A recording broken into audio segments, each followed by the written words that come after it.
I have always loved whales, even long before I tried to decipher Moby Dick as an English literature major at Boston College. My senior year there, I was a resident assistant tasked with planning a dorm-wide activity. I planned a whale watching expedition out of Gloucester, where the students saw whales. Whales leaping, breaching, flopping, mating, birthing, feeding, slapping the water and spraying the boat. By all accounts, the most spectacular exhibition of whale watching ever seen. You might have noticed I said the students saw. I did not see a thing. I spent the entire voyage, from the second we left the harbor to the moment we returned, with my head deep in a black garbage bag. I was known as the puking RA for the rest of the year. And while I did get through Herman Melville's opus 3 more times to the point of almost understanding it, I never went whale watching again. Until I had the great fortune of meeting an amazing woman, a high school English literature teacher who was very impressed that I had read Moby Dick. How impressed? So impressed that we got married. Andrea and I have 2 wonderful, sweet, and annoying little children. They are both in their early adolescence now. We are big readers in our family, and when our son Henry was 3 years old, upon being told that the library was closed and we'd have to wait 1 whole day to get more books, had his first, but not his last, real meltdown. We don't have any books. He stomped to the bookshelf, pulled down one of our copies of Moby Dick, and said, "Daddy, read this one." It was a little hard to read the book to him because he didn't, know words, or what a mammal was, or the intricacies of the early 19th century whaling industry. But heck, I'd do anything for my kids except get them a smartphone before they turn 16 years old, for which my son thinks I am a monster. It took us over a year to get through it. I might have added some pirates, ninjas. Spider-Man might have made an appearance or 2. When my son was 8 years old and our daughter Nina was 5 years old, I told him the story of my failed whale watching trip in college. And so Andrea and I planned a whale watching trip from Long Beach, only 27 miles from our house in Los Angeles. The traffic app said to allow 120 minutes. It's LA. We needed the whole 2 hours. Traffic was terrible. Parking was terrible. Cramming the horse-sized motion sickness pills down everyone's throat was terrible. But nobody was going to throw up on my watch. As the boat left the harbor onto smooth seas, I finally relax, not nauseous at all, knowing I'm not going to be the puking dad on this trip. When the boat comes up to full speed, my children are transfixed, their first time on the ocean. Over the roar of the wind, Henry yells, "Dad, when are we going to see the whales?"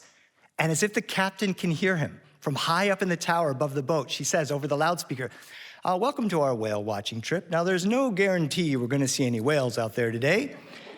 They are wild animals, and we are in their habitat. But I'm going to do the best I can for you. Meanwhile, you can take a look at the seagulls flying above the boat." "Oh, wait, those are pigeons." Henry whines, "Pigeons? We have those at home. This is stupid." A little while later, she says, "Oh, we have our first sighting at 12 o'clock. And all of us on the boat are excited, anticipating, and then sort of peter off into disappointment. Because way, way, way in the distance, there's this little tiny spout of water vapor, like a wave even, or a mirage. Henry says, "We came all this way to see a whale peeing in the ocean? This is stupid." The captain says, "Some people think that looks like a whale peeing in the ocean, but really it's the whale breathing. They're mammals just like us. Now I'm gonna move the boat over in that direction, and sometimes they come up in that same area. We'll see." As we get closer to the area, she shuts off the boat and drifts towards a very distinctive spot on the ocean. She says, "Ooh, a fluke print made when the whale dives deep into the ocean. It's as unique as a fingerprint is on humans." Henry says, "Fingerprints are boring. I got 10 of them. This is stupid." When finally a whale comes up out of the water, 30 feet in front of the bow, just curving, snout and eye as dark as the sea, The whale sends a huge spout of hot brine-scented vapor into the air, so close we can smell it and see the barnacles on the whale itself. And Henry screams, "There she blows! Lower the boats and kill that whale!" And the passengers on the boat are gasping in astonishment and awe and surprise and wonder. And the whale just keeps curving out of the water. Now the dorsal fin, now the back, and possibly long and slow, almost in slow motion. So awe-inspiring, majestic, powerful. The captain says, "We don't kill whales anymore."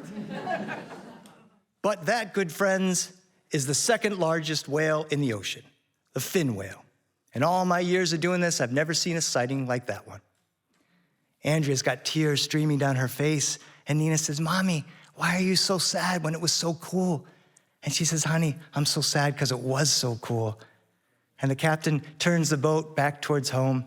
Nobody knows what to say. Henry settles into my arms. He says, "Dad, that was amazing." I said, "I know, honey."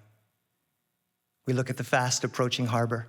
He says, "Dad, you're like the world's second best dad."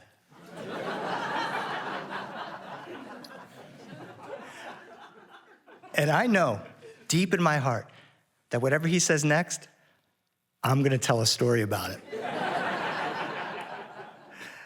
And I look down at him and I say, "Henry, there's a lot of dads in the world, and world's second best dad is really pretty good." "I know, Dad, but don't you want to be the world's best dad?" "Sure, Henry. Sure, I'd love to be the world's best dad." He says, "Well, when we get to shore, you can drive me to Target and buy me some Pokemon cards." And I look out at the horizon, and to quote Herman Melville, "Gaze out at the great shroud of the sea rolling on as it rolled 5,000 years ago." And I look down at Henry and I say, "Son, I'm okay being the world's second best dad."